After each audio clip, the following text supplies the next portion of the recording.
আপনাদের মধ্যে কখনো কি কেউ ভেবেছেন এক মানুষ কিভাবে নিজের লেখা আর সাহিত্যের শক্তি দিয়ে পুরো সমাজকে ভাবতে বাধ্য করতে পারে?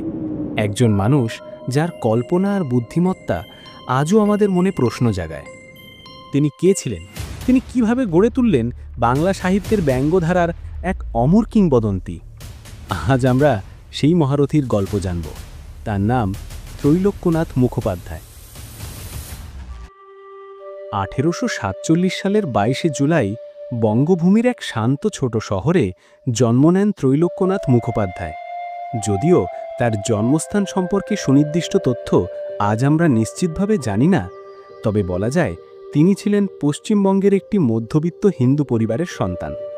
ছোটবেলা থেকেই তার চারপাশে ছিল গ্রামের সাধারণ মানুষ, তাদের জীবন, তাদের কাহিনী আর সমাজের নানা রঙের বৈচিত্র্য। এই পরিবেশই ধীরে ধীরে তার মানসিক গঠন ও সাহিত্যিক প্রজ্ঞাকে আকৃতি দিতে শুরু করেছিল। ত্রৈলোক্যনাথ ছিলেন একজন অত্যন্ত কৌতূহলী শিশু। তিনি প্রাকৃতিক জায়গার প্রতি অত্যন্ত আগ্রহী ছিলেন। নদীর স্রোত, মানুষের কথা, সবকিছু তার কল্পনা শক্তিকে উজ্জীবিত করত। এমন একটি পরিবেশে যেখানে শিশু প্রায়শই পড়াশোনা ও খেলাধুলোর মধ্যেই সীমাবদ্ধ থাকত, ত্রৈলোক্যনাথ নিজেকে খুঁজে নিতেন শব্দের জগতে। ছোটবেলা থেকেই ত্রৈলোক্যনাথ মুখোপাধ্যায় ছিলেন অত্যন্ত জিজ্ঞাসু। তিনি সাধারণ শিশুদের মতো খেলার মাঝে মগ্ন থাকলেও তার মন সর্বদা প্রশ্ন আর চিন্তায় উদ্বুদ্ধ ছিল। তিনি কেবল পড়াশোনার জন্য নয়, বরং সমাজে যে কুসংস্কার ও অসাম্য বিদ্যমান তা বোঝার চেষ্টা করতেন। শিক্ষার ক্ষেত্রে তিনি বাংলা সাহিত্য এবং সংস্কৃত ভাষায় বিশেষ পারদর্শিতা অর্জন করেন। ছোটবেলা থেকেই তিনি প্রাচীন ও আধুনিক সাহিত্যিকদের লেখা পড়তেন, যা পরে তার ব্যঙ্গ ও সমালোচনামূলক লেখায় স্পষ্ট প্রতিফলিত হয়। এই সময় থেকেই তার মধ্যে সামাজিক ন্যায় ও অসঙ্গতির প্রতি অদম্য উদ্দীপনা জন্ম নেয়, যা তাকে একদিন এক অনন্য সাহিত্যিক এবং সমাজ সংস্কারক হিসেবে প্রতিষ্ঠিত করবে। এভাবেই শুরু হয় সেই যাত্রা, যা শুধু বইয়ের পাতায় নয়, বাংলার সমাজে, মানুষের মননে এবং ইতিহাসের ধারায় চিরদিন অমলিন হয়ে থাকবে।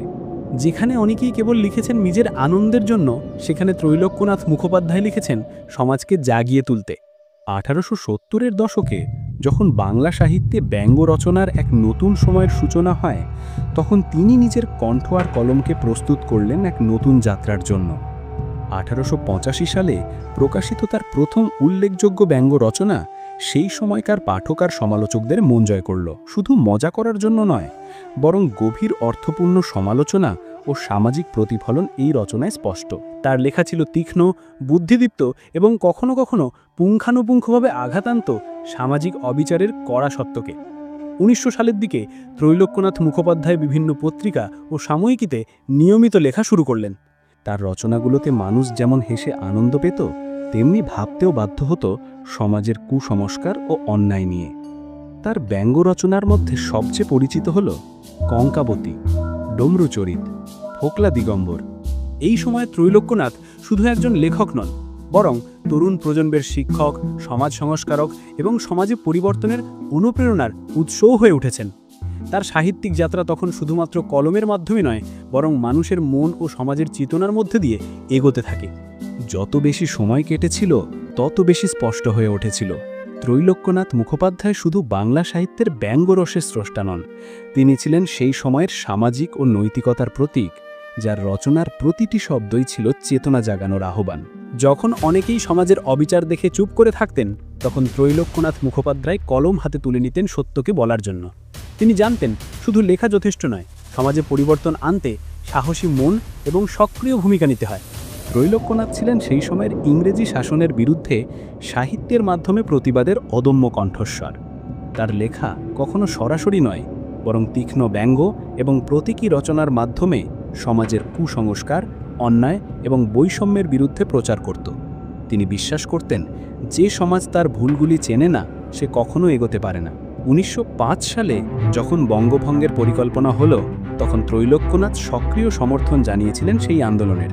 তিনি তরুণদের অনুপ্রাণিত করতেন, মানুষকে সচেতন করতেন এবং সাহিত্যের মাধ্যমে সমাজে ঐক্য, ন্যায় ও নৈতিকতার চেতনা জাগিয়ে তুলতেন।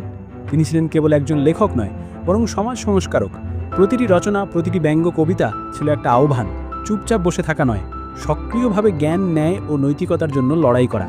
বাংলার সমাজে, মানুষের মননে এবং ইতিহাসের পাতায় তার এই ভূমিকা চিরকাল অম্লিন হয়ে থাকবে। ত্রৈলোক্যনাথ মুখোপাধ্যায় প্রমাণ করেছেন লেখকও হতে পারে আন্দোলনের অদৃশ্য নায়ক, একজন সমাজসেবী যিনি কলমের শক্তি দিয়ে মানুষের চেতনা পরিবর্তন করতে পারেন। যখন ত্রৈলোক্যনাথ মুখোপাধ্যায়ের নাম শোনা যায় তখন শুধু একজন লেখক নন, একজন সমাজ সংস্কারকের মুখচিহ্ন চোখের সামনে আসে। 1910-এর দিকে যখন বাংলা সাহিত্য ও সমাজের চেতনা এক নতুন দিগন্তে পৌঁছাচ্ছিল, তিনি তখনও নিরলসভাবে কাজ করে যাচ্ছিলেন। এই সময় তিনি তরুণ সাহিত্যপ্রেমী ও শিক্ষার্থীদের জন্য এক অনুপ্রেরণার উৎস হয়ে ওঠেন। তার রচনার মধ্য দিয়ে তারা শিখেছিল লেখার শক্তি শুধুই শব্দ নয়, এটি হতে পারে সমাজের সংস্কার, অন্যায়ের বিরুদ্ধে প্রতিবাদ এবং মানুষের চেতনা জাগানোর মাধ্যম। ত্রৈলোক্যনাথ মুখোপাধ্যায়ের সাহিত্যিক অবদান শুধু রচনার মধ্যে সীমাবদ্ধ ছিল না। তিনি বাংলা ব্যঙ্গ সাহিত্যের বিকাশে, সামাজিক সচেতনতা বৃদ্ধিতে এবং নতুন প্রজন্মকে অনুপ্রাণিত করতে গুরুত্বপূর্ণ ভূমিকা পালন করেছিলেন। প্রতিটি কবিতা, প্রতিটি গল্প, প্রতিটি ব্যঙ্গ কবিতা ছিল মানুষের মনকে জাগ্রত করার আহ্বান। তিনি প্রমাণ করেছেন একজন মানুষ কলম হাতে থাকলেই শুধু নিজের জন্য নয়, সমাজের জন্য অদম্য প্রভাব ফেলতে পারেন। তার অবদান আজও বাংলা সাহিত্যের স্বর্ণযুগের অম্লিন এক অধ্যায় হিসেবে অক্ষয়। প্রায় ৭২ বছরের জীবনের পর ১৯১৯ সালের ৩ নভেম্বর ত্রৈলোক্যনাথ মুখোপাধ্যায় আমাদের মাঝে না থেকেও চিরকাল বাংলা সাহিত্যের পাতায়, সমাজ সংস্কারের ইতিহাসে এবং মানুষের মনে অম্লিন হয়ে থাকলেন। তার মৃত্যু ছিল শুধু একজন সাহিত্যিকের অন্ত্যেষ্টি নয়, এটি ছিল সেই যুগের এক অধ্যায়ের সমাপ্তি যেখানে সাহিত্যের কলম সমাজের প্রতিটি অসঙ্গতি, অবিচার এবং অন্ধকারকে চ্যালেঞ্জ করেছিল। তার প্রতিটি রচনা আমাদের আজও মনে করিয়ে দেয় একজন সাহসী মন এবং একটি কলম কতটা শক্তিশালী হতে পারে। যদি আমরা বাংলা সাহিত্যের ব্যঙ্গরস, সমাজ সচেতনতা এবং নৈতিকতার চেতনাকে বোঝার চেষ্টা করি, তবে ত্রৈলোক্যনাথ মুখোপাধ্যায়ের নাম আমাদের সবার মুখে আসে। তিনি প্রমাণ করেছেন একজন মানুষ শুধু লেখা দিয়ে সমাজকে জাগিয়ে তুলতে পারেন এবং ইতিহাসের ধারাকে পরিবর্তন করতে পারেন। এইভাবেই শেষ হলো এক অনন্য সাহিত্যের যাত্রা, এক অনুপ্রেরণার গল্প। আমি মুন্না এবং আপনি দেখেছেন হিস্ট্রি ইন ওল্ড বেঙ্গলি। যদি এই ভিডিওটি আপনার ভালো লেগে থাকে, সাবস্ক্রাইব করতে ভুলবেন না, কারণ আমরা এমনই ইতিহাসের গল্প নিয়ে আবার ফিরব বাংলার ভাষা ও আবেগের সঙ্গে।